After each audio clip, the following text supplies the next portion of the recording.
Welcome to another Telling It Like It Is. My name is Jade Alberts, the founder of Peer Guidance. And yes, we have been off for 5 weeks. I apologize for that, but you know what? I'm excited about kicking this off and bringing on another great company that it's actually going to be back to back Sask, I think, companies, which is even puts me more in an exciting mood with, you know, a big Rider fan and all of that. So why don't we get after it right away here and welcome Joel and Hailey, the founders of Vize. How are you today? Doing great. Thanks for having us. Yeah, excited to be here. Happy to represent Saskatchewan. Oh, exactly. And I mean, and we met first. Having Hailey at the Up conference, right? And then we had a kind of a brief discussion there, and then we've had a few discussions, since then, and I've been really intrigued and your company's passion and vision really falls into what we believe in, that kind of purpose before profit and that giving back mode, which is going to be the next five or six episodes that we're talking about now, which will include Opus and a few others. But I'm always excited about hearing the stories and why you started your company. So why don't we just we'll probably get into the brother sister combo of it and how that dynamic works. But let's talk a little bit about how you founded your company. Yeah, for sure.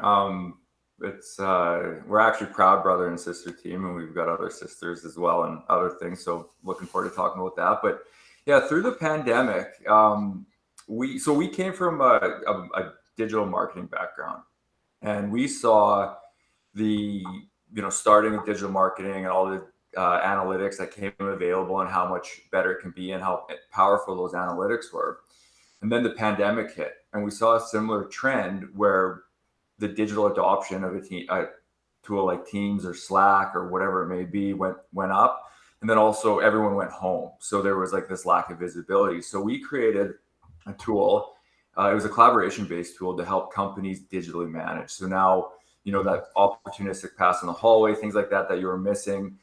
Basically, you could have like a bird's eye view on your organization, see how well people were working together, how well they're connected, who your influencers were, knowledge sources, things like that. And it was good, and we were selling that. But whenever we were in the room with somebody with a DEI hat on, diversity, equity, and inclusion hat, we kept hearing the same thing where they said, for the first time, I feel like we can go beyond training and checkbox exercises. Both, are important, but it's that afterwards and that day to day. Now with all this data being captured and behaviors at scale, we can actually see what's going on and influence it. So we heard it enough and got it pretty excited about it. So we decided to dive in and see what we could find out. So we started working with an industrial psychologist and decided to look at 4 different levels of statistics for this. So really simply put, we're looking at inclusive language. So as you're sending an email and you say something that might not be correct, it will kind of flag you and push you in the right direction. And then more behavioral type metrics too: sentiment analysis, response rate, and word ratio. So I'll quickly explain those. That's how you're collaborating with different diversities to make sure you're collaborating in an inclusive way. We tested it, found some interesting things. Like one organization, men responded to men 20% faster than they did to women. With word ratio, when men talk to men 1-to-1, but when talking to women it's 2.5 times to 1. So dominating, over explaining, and same thing. Sentiment was much higher. So when we saw this, we kind of got really excited because to us it's a more passionate problem to solve. It's a more captivating problem. So when we saw that, we kind of pivoted. As you know, pivoting happens a lot in this world, and we've been loving what we're doing and seeing a lot of early success. So that's sort of my ramble on how we got to where we are today. Nice. Hailey, you have anything to add to that? Yeah, I think it was awesome that we landed on something. We had that aha moment, that light bulb that went off, that we can actually impact diversity, equity, and inclusion with data and with technology. Because today, what's available today is not that. It's a very it lacks innovation in this space. There's a lot of traditional ways to manage it, but are we really seeing the results? And so there's huge opportunity for us to take it to the next level, fill in that gap, and create lasting impact for organizations and for people. So we're really excited about it. And as you should be. And I think, the DEI and especially even dealing with people out here like Sean and Nabeel, who are even adding accessibility because their mobility challenge and in wheelchairs, and even when we started working with some of them and watching what they're doing, I mean, it's adding even another aspect of some of the things that, as somebody that we just don't think of, right?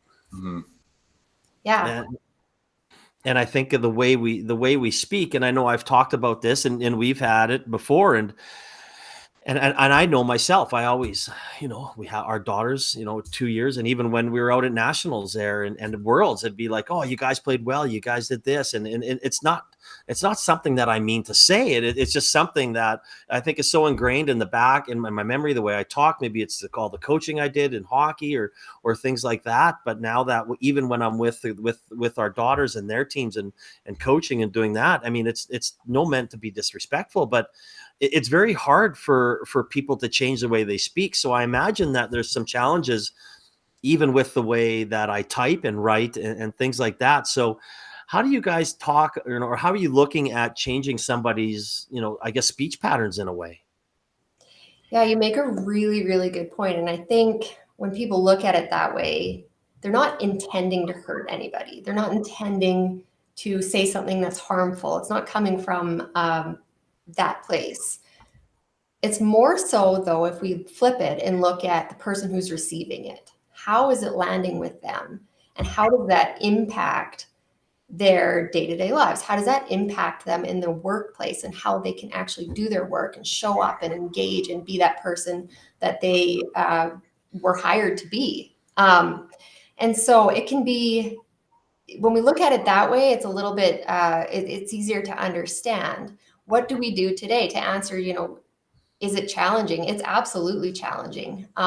Today, what we do, we train people. People need the foundation. We need the understanding, the awareness behind why it may be problematic, why terms maybe have an unfortunate history or whatever. And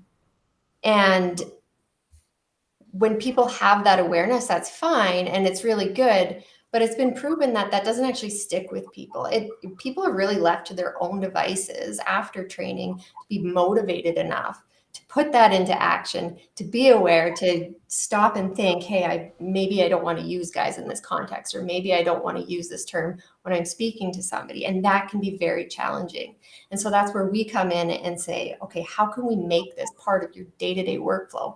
How can we make this part of how you are communicating daily and it not feel like it's a big deal? It not feel like you're being, you're having to do extra work on top of it. And so that's why using technology to create the awareness on the spot as it's happening, and also allowing you to self-reflect and make that change as you're going is where we're starting to see the impact and the change happen right away. Yeah, and just to add to that too, like with your example, there's guys, like there's hard stop words, and then there's words that are suggestions that we just want to make people aware of and educate on. And I've seen this example before, and people have brought it up because guys is probably the most common one. And one of the things that somebody mentioned to me is that they just had the conversation. It was very similar. It was a sports team. Said, how would you like me to refer to you as a group? And they might say guys is fine, right? So it's just kind of having that conversation. But then also to your point about how you speak outside, and then bringing it to the digital realm, what we're finding is like from feedback and ourselves using it is that it gets very sticky. Like I'm very conscious now of where I'm out and speaking and what I'm trying to focus on. And a good example is being a sports fan. You see my McDavid jersey behind me, and oftentimes he has highlights, and I say, did you see that McDavid goal last night? It was absolutely insane. Insane is something that I need to be aware of and I shouldn't be using in every context. So it's when I'm having these conversations, I'm thinking about it and I'm using my replacements. So it's just, it's always changing. There's never going to be a finished product, and we're just excited to help. So how internally do you do that when we're going to be taught? Let's talk a little bit about the guts of and maybe you can use a client, just don't have to pick a client that you're working with right now, but speak in terms of general. How do you walk through that process when you're working with a city or with somebody or an organization that wants to become more conscious and of that? Like walk us through the process. Yeah. It's fairly simple. I mean, we have our library, we've got our metrics, our integrations. It's very easy to set up.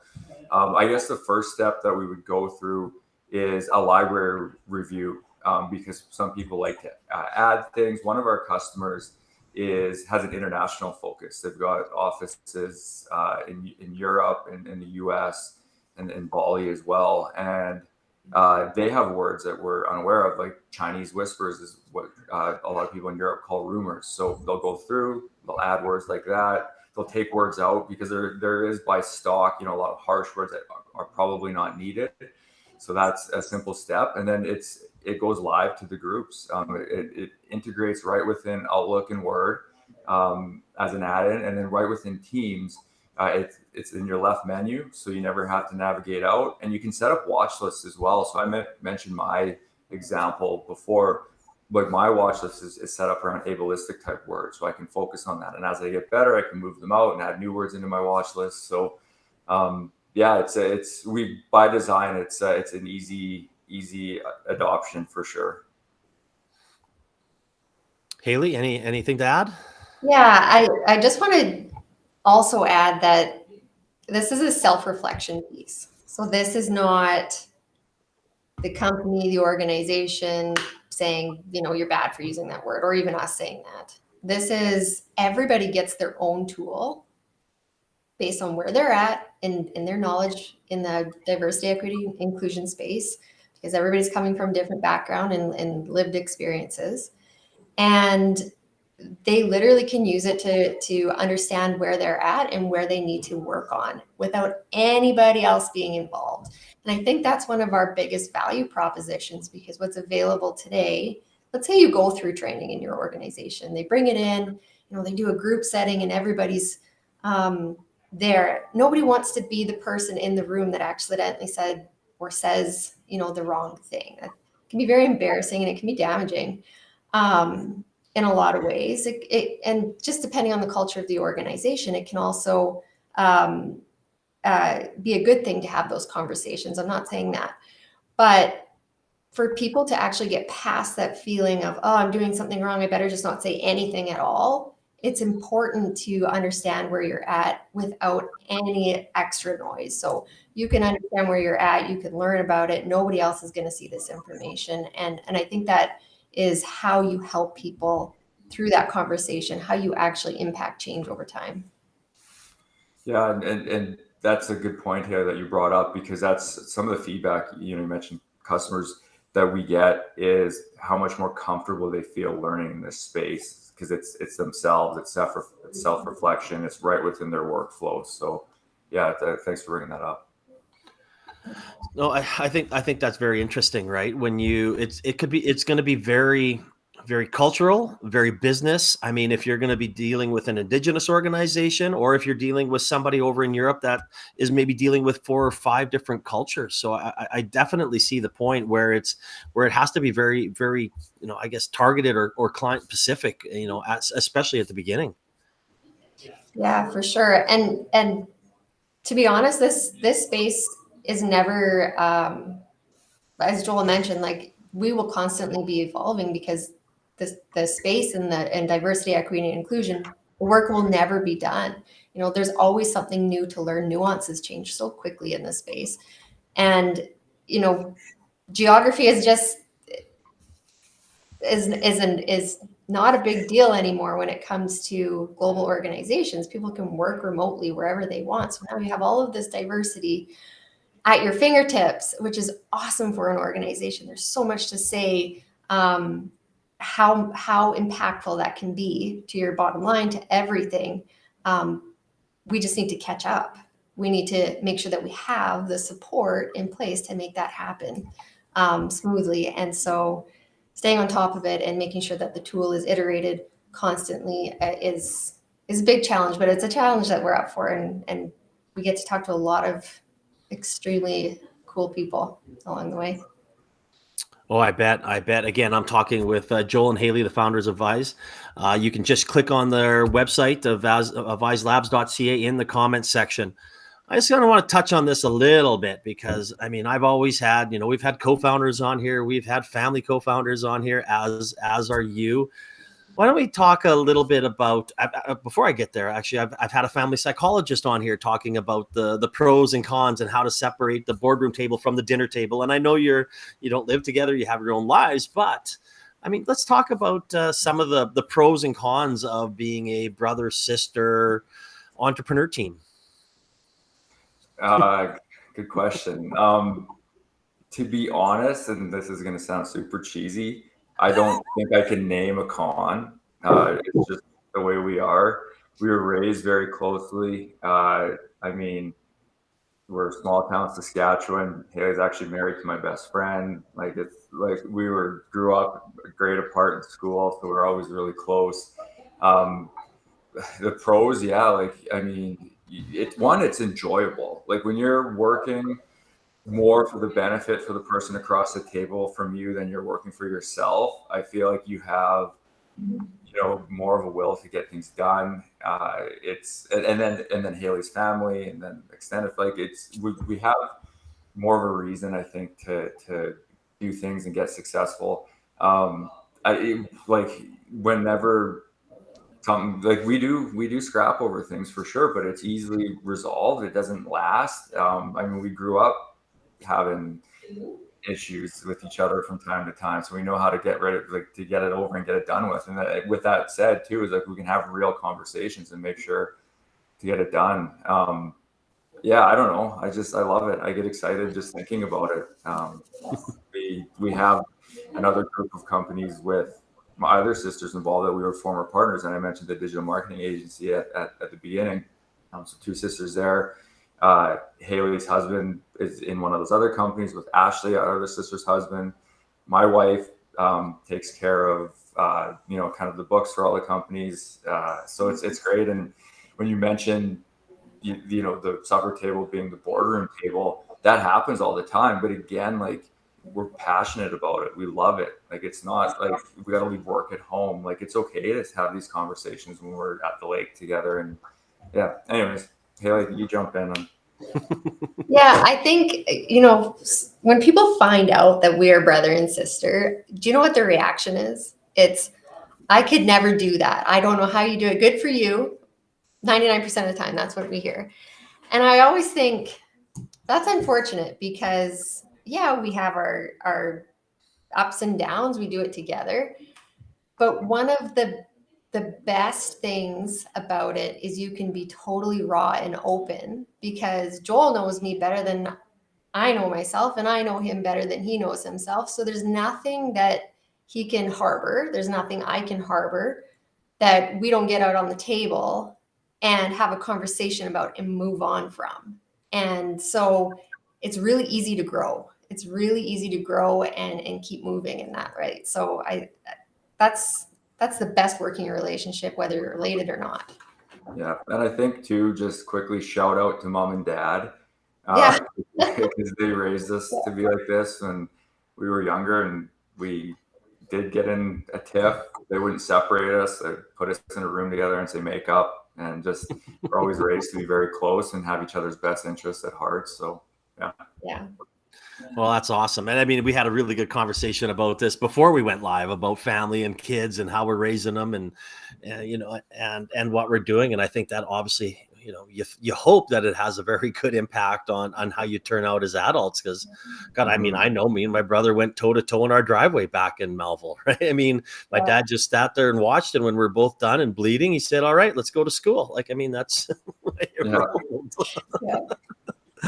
But no, and I think I like some of the things that you said. I mean, a lot of the, we've been part of, having partner breakups in businesses, which is never fun, and trying to, separate. And some people have had to actually shut their business down and take their partner to court as they're starting the other business because they don't want to deal with them. And again, I mean, I think probably what you said, you know each other's quirks and synchronicities and things that bother you, and you're like, that's nothing. That's just, I've seen that my whole life, so it doesn't bother me anymore.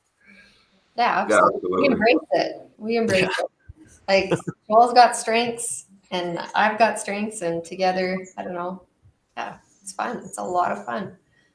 No, and I mean, I always love talking about it and getting out there because, again, it's not easy. I mean, even if you weren't brother and sister, it's not easy running a business and having a vision and pivoting and trying to make tough decisions. So, kudos to anybody, brother, sister or not, that can make a partnership work.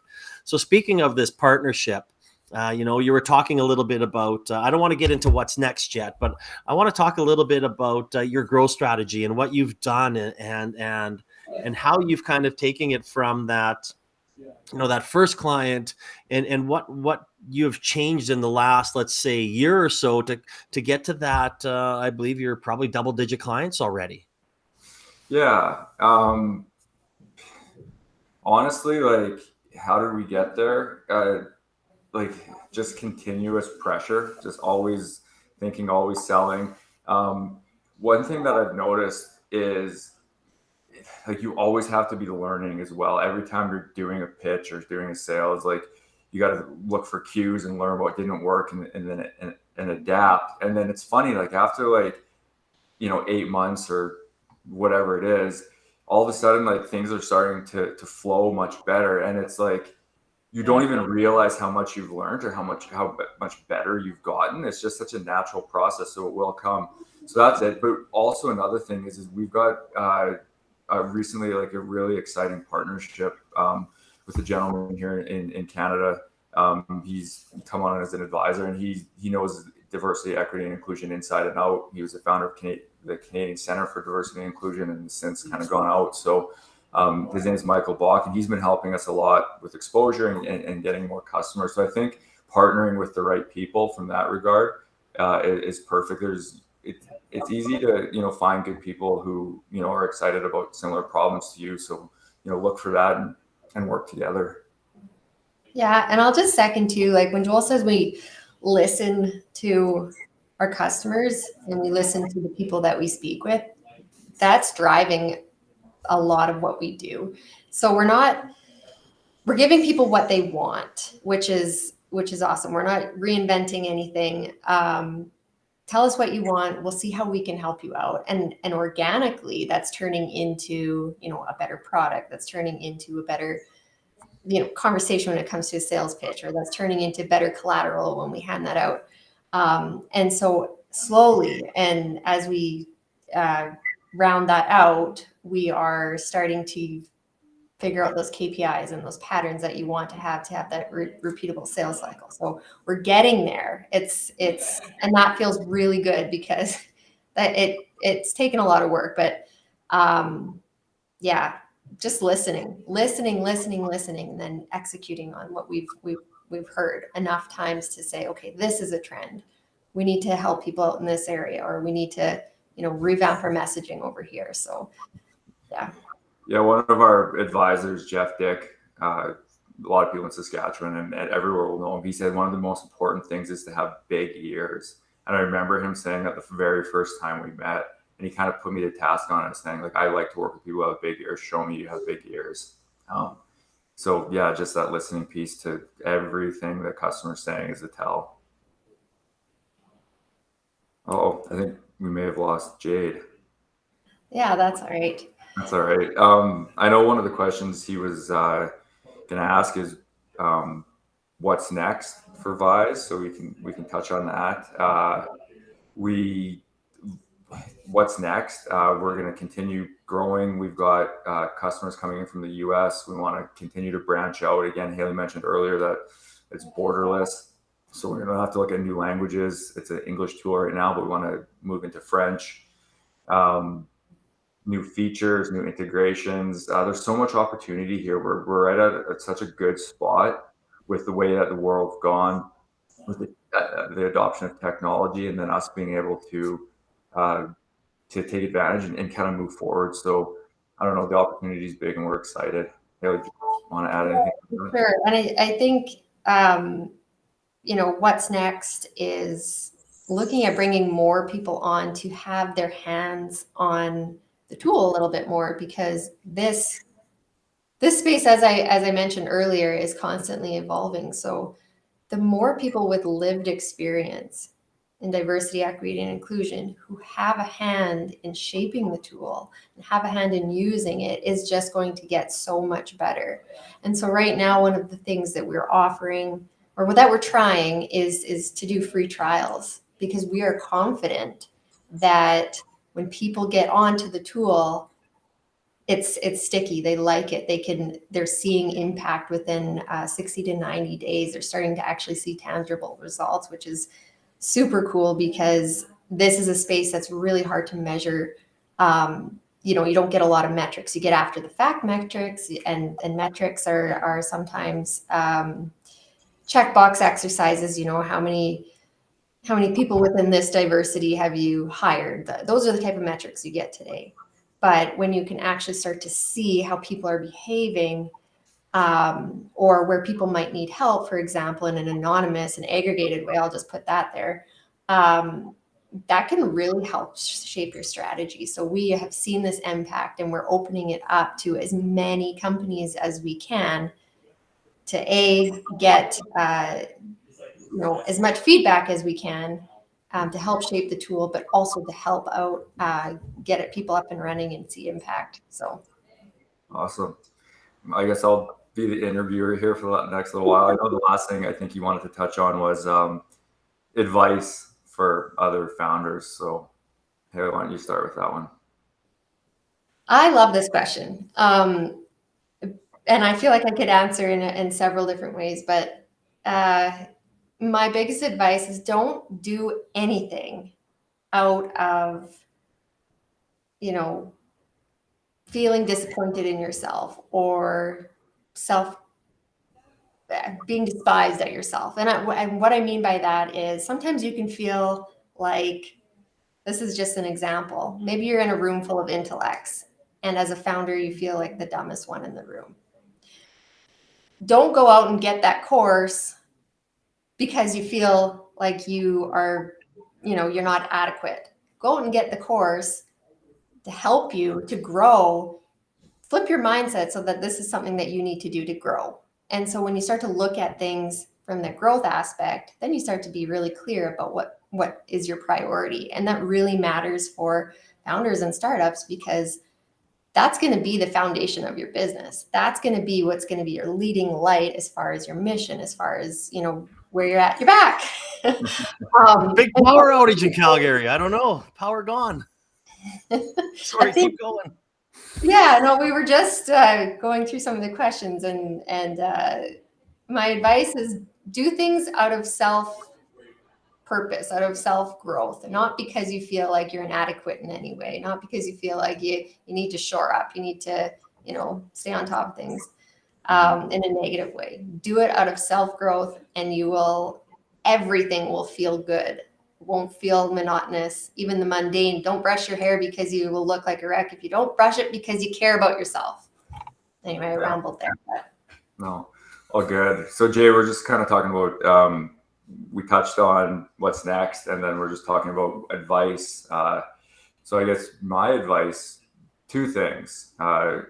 One, I think it's very important to find a mentor or an advisor, somebody who has been through it all and instrumental in the success of what they're, the company they're with or whatever, not just along for the ride, but actually like influence the success. I think that's super important because it's going to save a lot of time. And then the other thing is persistence. Like we were at the UP conference, I think a few years ago, actually. And then one of the speakers, they always ask, like, what do you notice in successful founders? And there's always kind of this standard answer. But one person said, I notice persistency. Sorry, like if there's a lot of times where I see founders and I'm like, oh wow, I'm surprised this person's successful for whatever reason. But the one thing they all have in common is being persistent. And I thought to myself when I heard that, I'm like, I can do that. So you just need to be able to find enough runway, enough time, because as you know, there's pivots that happen. But if you have, I believe anyone can do anything. You can move a mountain if you had enough time. So you just need to be persistent, find the time, and make smart decisions by listening along the way. Everyone's going to get punched in the mouth. I think, is it Mike Tyson that says everyone has a plan until you get punched in the mouth? It's going to happen all the time. So you just need to figure out how to continue on, and then eventually you'll get there. And I mean, I'm not speaking from the fact that we've made it. We have not. Like we've traveled an inch and a mile, but we're going to continue to be persistent and continue to learn and move forward. And I think that's very important. Well, and I think what happened here is a good example. You never know what your plan is. Plan is for everything to go smoothly, and then the power goes out, right? I mean, yeah, absolutely. It's just the way it rolls, and I mean, and that question, the advice question, I've been asking for getting close to 300 episodes, and I literally thought that would be done after probably 15 or 20, and I would have heard all the answers already. And to me, it's probably one of the most important parts of the conversation, because some of the answers might be the same, but there's also a little different spin on it, and I love that. And I'm gonna have to go back and now listen to your what's next answer, because I'm excited to hear it. But it's I love what you guys are doing, and I'm very happy that we were able to get connected. And I'm so excited that you were able to come on here, not only to be guest, but actually host the show for about 5 minutes. So thank you for that. Yeah, no, thank you. We did you justice there. Yeah. Yeah.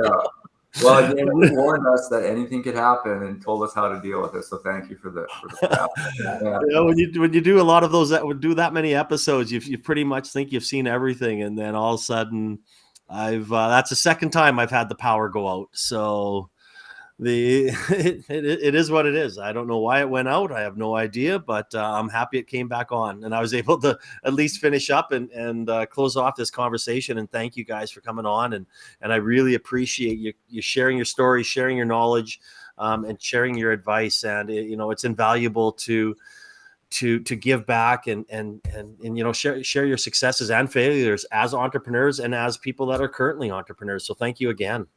No, thanks for having us, Jay. Much appreciated, for sure. Yeah, and I want to give a quick shout out to, I didn't at the beginning, I'm a little rusty with all those 5 weeks off, but Edmonton Unlimited, thank you again for hosting this. It's every Wednesday, 9/11 is their community coffee. Go out there, meet entrepreneurs. It's very similar to Founders Coffee here in Calgary. We kind of combined them. So it's a great place to come meet like-minded people. And again, it's some people aren't as lucky and have a brother, sister, or even a co-founder to work with. So it's not a journey you need to take alone. So go out there, meet some like-minded people, and make sure that you're connecting with them. So Joel, Hailey, thank you again for coming on, and enjoy the rest of your week.